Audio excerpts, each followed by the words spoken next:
in Mexico City, but guaranteed a time was had. Mexico City is a spot that I've heard for the longest when I was a digital nomad that I should go and visit, whether it be for a week, for a month, 6 months.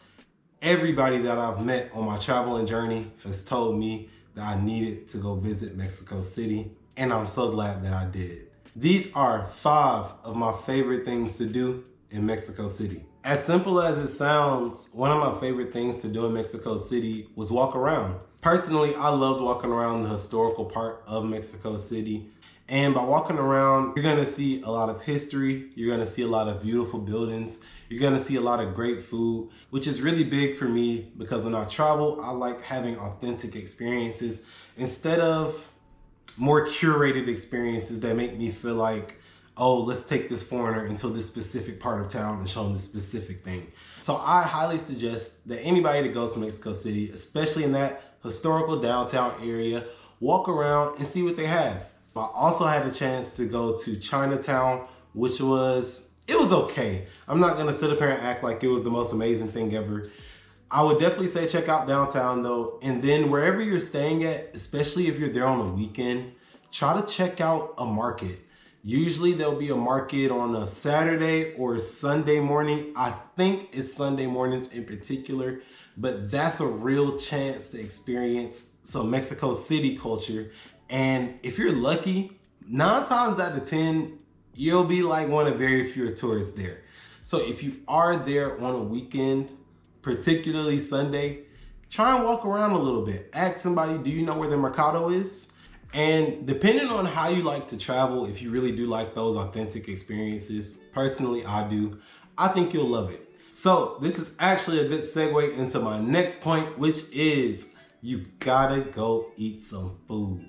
Man, they have food everywhere in Mexico City. And I heard that it was a food town before I came, but it's one thing when you research it, and then it's another thing when you're there actually eating the food itself.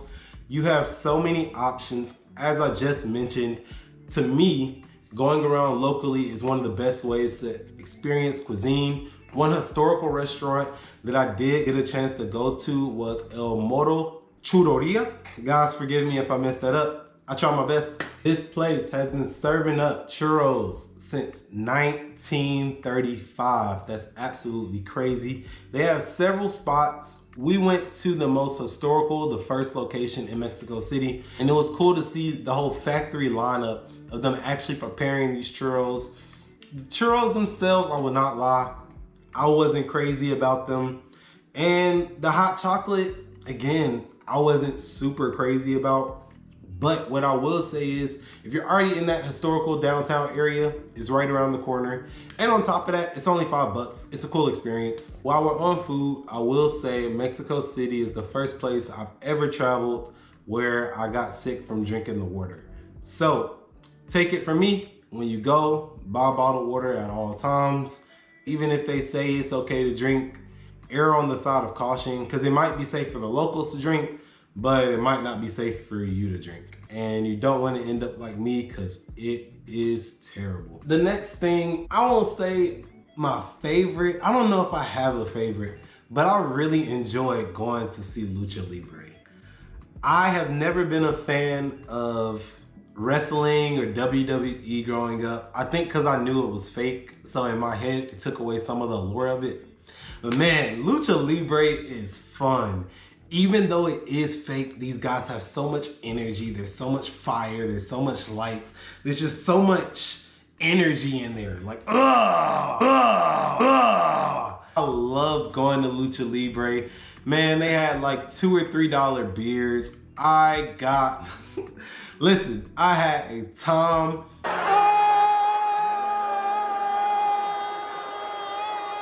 And on top of that, again, it's authentic experiences. I love doing things where I get to experience life as a local, and that was definitely one of them. I believe for my ticket, it cost me about $30, but you can get closer, and I think the upfront seats maybe cost 60 to 70 bucks. I will say as a caveat too, the area around there, I didn't feel was super dangerous or anything, but I would keep your head on a swivel a little bit walking to there or walking from there. And honestly, if you can, you probably want to catch a cab. On that note, Uber is probably the best option you can use when you are out there traveling. Again, I didn't run into anything, just a precaution. Lucha Libre was hella fun.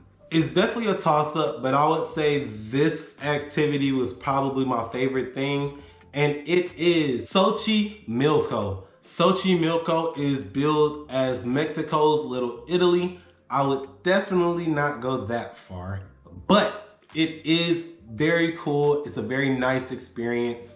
For one boat, I think it cost us about 30 USD.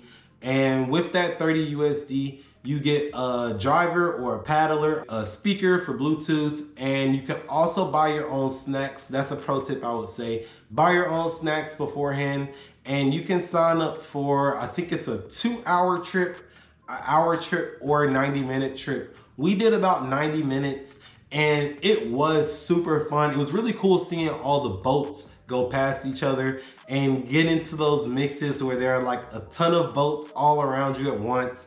And they're also colorful and all the people are rowing. It was really cool. But that was the first time in Mexico City where I really did feel as a foreigner. Like, people were definitely looking at me and my girlfriend and like, oh, wow, all right, Americans are out here. So it was definitely looks wherever we went. And also on top of that, because the boats are so big, we essentially had this 40-person boat for 2 people. So I do think it's a little bit more fun if you can get a group of people to go.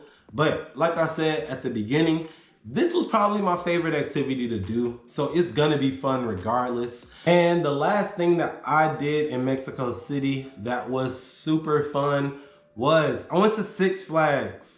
Guys, if you all don't know what Six Flags is, this is a brand of amusement parks that I actually only thought was in the US. I knew that there was a Six Flags over Texas, and I knew that there was a Six Flags over Georgia.